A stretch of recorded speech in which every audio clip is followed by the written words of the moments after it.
अस्सलाम वालेकुम। बिहार चुनाव के सीमांचल में एमआईएम का प्रदर्शन अच्छा खासा दिखता हुआ नजर आ रहा है और अभी तक एमआईएम लगातार 4 सीटों पर आगे है और 2 सीटों पर उनकी मजबूत टक्कर भी है, जिसमें से 3 सीटों पर जीतना कन्फर्म बनाया जा चुका है। सबसे पहले नंबर पर कोचाधामन में इजहार असफी साहब जीत रहे हैं और अब इतने सीटों से आगे निकल गए हैं कि उनके मुकाबले में मास्टर मुजाहिद उनका मुकाबला नहीं कर सकते हैं और रिकवरी नहीं कर सकते हैं। तो एक तरीके से इजहार असफी कोचाधामन विधानसभा सीट से जीत चुके हैं। अख्तरुल ईमान एमआईएम का सदर है बिहार में और अमौर विधानसभा से लड़ रहे हैं और उनकी भी जीत यकीनी हो चुकी है, क्योंकि उनका मुकाबला है या उन्हें जो टक्कर दे रहे हैं वो जेडीयू के उम्मीदवार हैं सबा जफर, और कांग्रेस के उम्मीदवार थे वहाँ से जलील मस्तान, पिछले 35 सालों से मिले थे लेकिन उनको बिल्कुल भी वोट नहीं पड़ा है। जिस तरीके से सबा जफर ने जेडीयू के उम्मीदवार ने तवक्को से ज़्यादा वोट ज़रूर हासिल किया है, लेकिन एमआईएम के मुकाबले में उनका वोट फीसद तकरीबन 25 से 30% कम दिख रहा है और अब अख्तरुल ईमान की अमौर विधानसभा से भी जीत कन्फर्म हो चुकी है। तीसरे नंबर पर जोकीहाट से शहनवाज आलम की जीत भी अब कन्फर्म हो चुकी है। शुरू में शहनवाज आलम का वोट फीसद बहुत कम था, सबसे पहले वहां बीजेपी के उम्मीदवार रंजीत यादव आगे चल रहे थे, बीच में उनके भाई सरफराज आलम भी आए, लेकिन अब जो मैन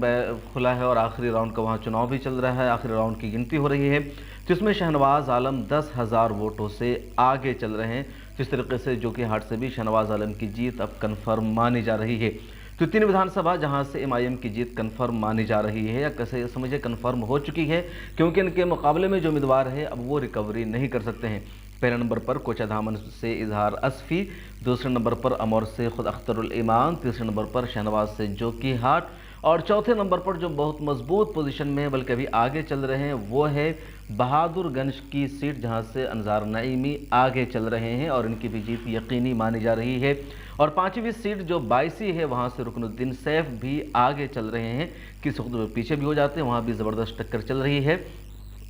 थोड़ा सा वोट वहाँ आरजेडी के उम्मीदवार ने इनका काटा है, अब्दुल सुबहान ने, लेकिन इनकी भी उम्मीद लग रही है। लेकिन 4 सीटों पर जीत तय मानी जा रही है और जिसमें से 3 पर जीत तो बिल्कुल तय है। कोचाधामन, अमौर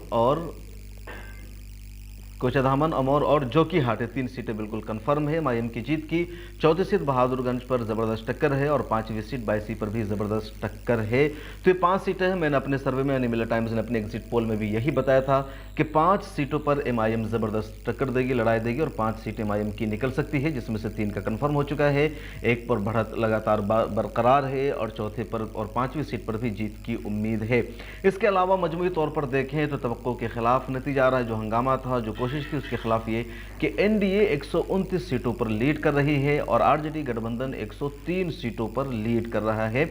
इस मौका पर बहुत सारे लोग इल्ज़ाम लगा रहे हैं असदुद्दीन ओवैसी एमआईएम पर कि इन लोगों की वजह से वोट कटा है, लेकिन जो सच्चाई ये सामने आई है कि अगर गठबंधन ने इनके साथ वोट किया होता तो शायद रिजल्ट कुछ और अच्छा आता और एक तरफा वोट सीमांचल में भी सबको मिला जुला कर मिलता, लेकिन गठबंधन ने असदुद्दीन ओवैसी की पार्टी को अपने अलायंस में शामिल नहीं किया, जिसका उन्हें नुकसान उठाना पड़ रहा है। हालांकि ऐसा भी नहीं है कि जहां पर एमआईएम की जीत नहीं हो रही है गठबंधन वहां जहां पर एमआईएम की जीत सीमांचल में नहीं हो रही वहां बीजेपी निकल रही हो, बल्कि ऐसा है कि वहां डायरेक्ट कहीं पर टक्कर एमआईएम और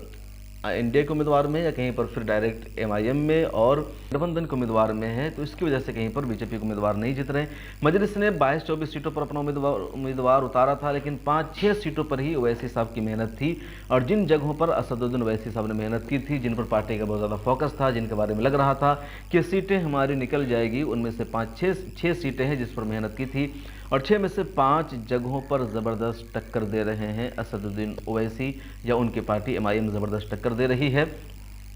अब यह तय हो गया है कि बिहार में सरकार एनडीए की बनेगी, लेकिन क्या एनडीए अपने वादा पर बरकरार रहेगी और नीतीश कुमार को ही चीफ मिनिस्टर बनाया जाएगा या मामला कुछ और होगा या फिर नीतीश कुमार को सीएम नहीं बनाएगी? जो कुछ होगा इस हवाले से मज़ीद डिटेल्स हम आपको बताएंगे, लेकिन एक बात जो इस वीडियो में आपको बता दें कि एमवाई समीकरण में ऐसा रहा कि मुसलमानों का वोट तो एक तरफा गठबंधन के उम्मीदवार को गया है, लेकिन जो गठबंधन के मुसलमान उम्मीदवार थे उनको यादव समाज का वोट नहीं मिल सका है। यही वजह है कि गठबंधन के जो भी मुसलमान उम्मीदवार है उनकी सीट खतरे में है। अगर कोई जीत रहे हैं तो बहुत मुश्किल से, ज़्यादातर जीत नहीं पा रहे हैं। अब्दुल बारी सिद्दीकी की उठी से हार गए हैं और वजह यह है कि यादव समाज का एक भी वोट नहीं मिला है। दूसरी तरफ मुसलमानों ने एक तरफा तौर पर सीमांचल को छोड़ करके हर जगह गठबंधन के उम्मीदवार को दिया है, यहाँ तक कि जेडीयू के मुस्लिम उम्मीदवारों को भी मुसलमानों ने वोट नहीं किया है। रिजल्ट क्या आएगा हम सबको मुकम्मल इंतजार है, बल्कि रिजल्ट अब आ चुका है कि एनडीए आगे बढ़ रही है। मज़ीद तफसील अगली वीडियो में हम आपको बताएंगे।